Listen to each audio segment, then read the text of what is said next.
बस अब रोना बंद करो, ठीक है ना? देखो हम सब साथ हैं और यही सबसे अहम बात है। सही कहा ना? हम पैसों का बंदोबस्त कर लेंगे, अम्मी का कड़ा वापस ले आएंगे। हम तीनों मिलकर अपनी पूरी लगन के साथ मेहनत करेंगे, जो भी काम हो सका हम करेंगे, ठीक है ना? और मैं, क्या मैं ऐसी कब्र जैसी जगह में बंद रहूंगी? सिर्फ आप तीनों काम करने के लिए जाएंगे? आबा, यहाँ सूरज की रोशनी भी नहीं आती। मुझे भी बाहर जाना है, सांस लेनी है।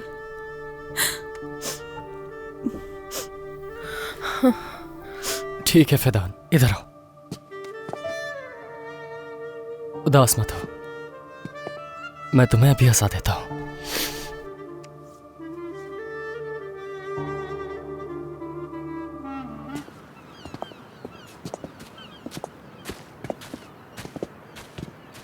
कितना खूबसूरत है और कितना रोशन भी।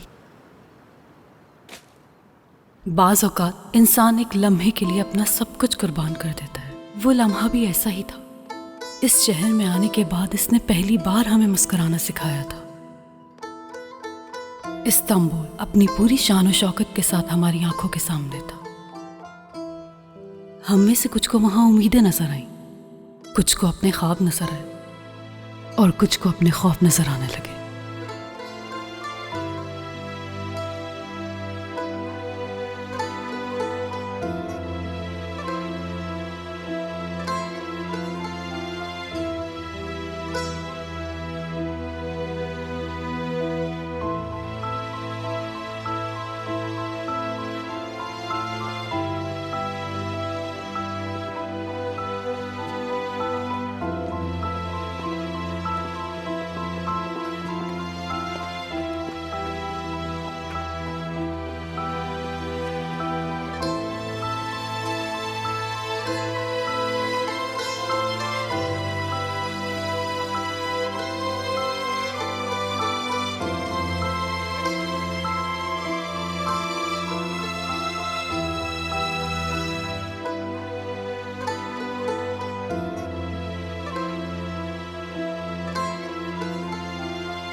आपा, आतिशबाजी मैं ये जानती हूँ।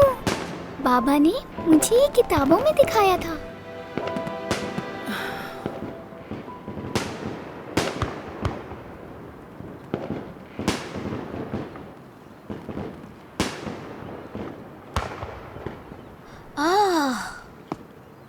मैं और बाबा मछली पकड़ा करते थे, है ना भाई? हाँ बिल्कुल। काश अम्मी भी इस वक्त हमारे साथ होती।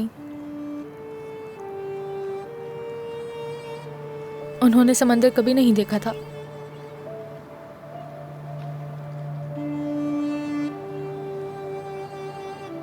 वो हमेशा कहा करती कि हम सब उनके लिए समुंदर हैं।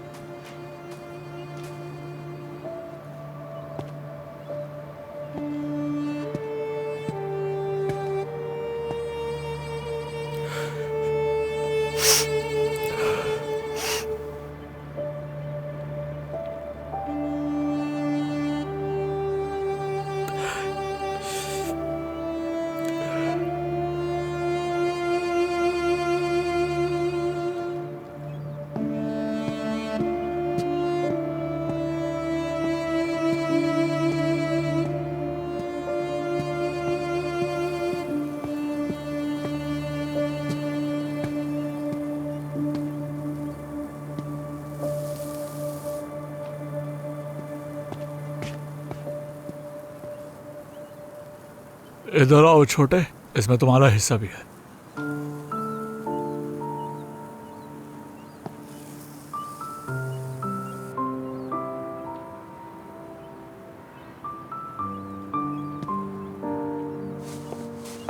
समित, भाई समित, मेरी जान, मैंने कहा था ना हमें छोड़ के कहीं मत जाना। मैं कहीं नहीं गया, मैं सिर्फ मछली देख रहा था।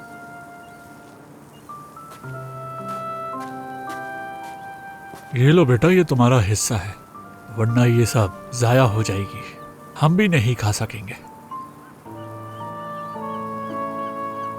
ये लो।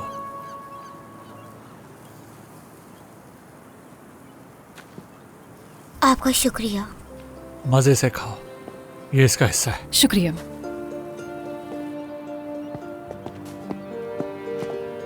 भाई क्या हुआ? देखो, हमारी जान एक मछली लेकर आया है। भाई ये मछली तुम कहाँ से पकड़ के लाए? वहाँ से पकड़ी मैंने भाई। तो ठीक है फिर। चलो सब मिलकर खाते हैं। रोटी देना। भाई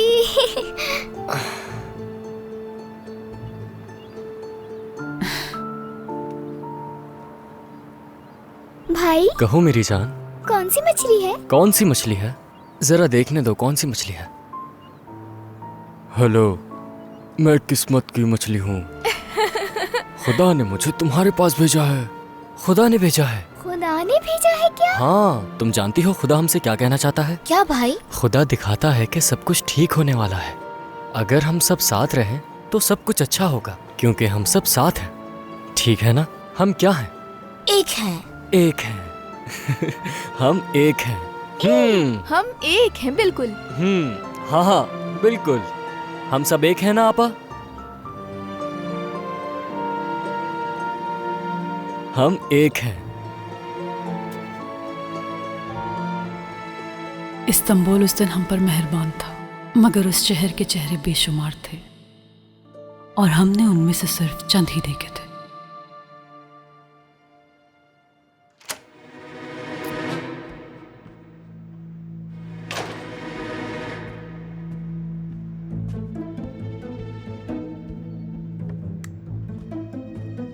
किस तरह के लोग हैं ये?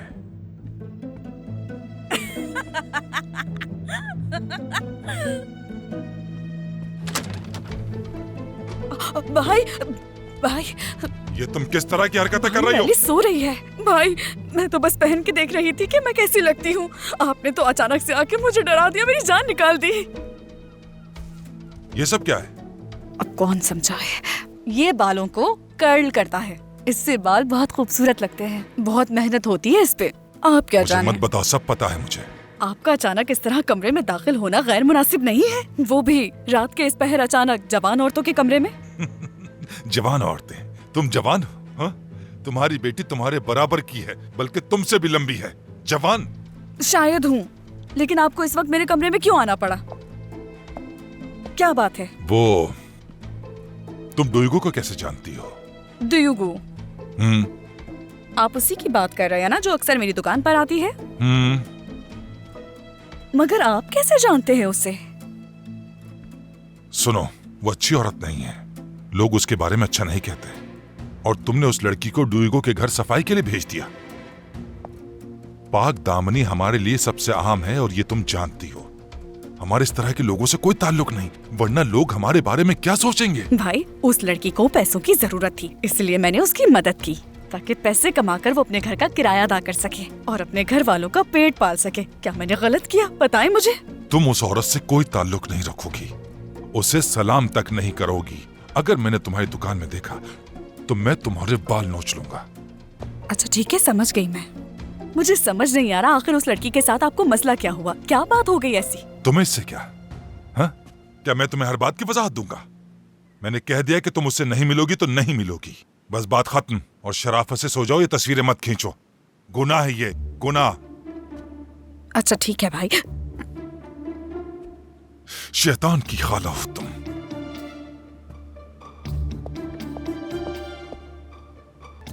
कुछ ऐसा वैसा मत करना।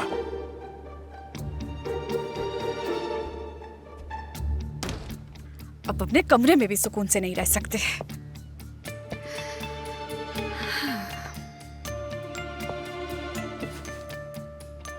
शैतान के खाला कहा मुझे।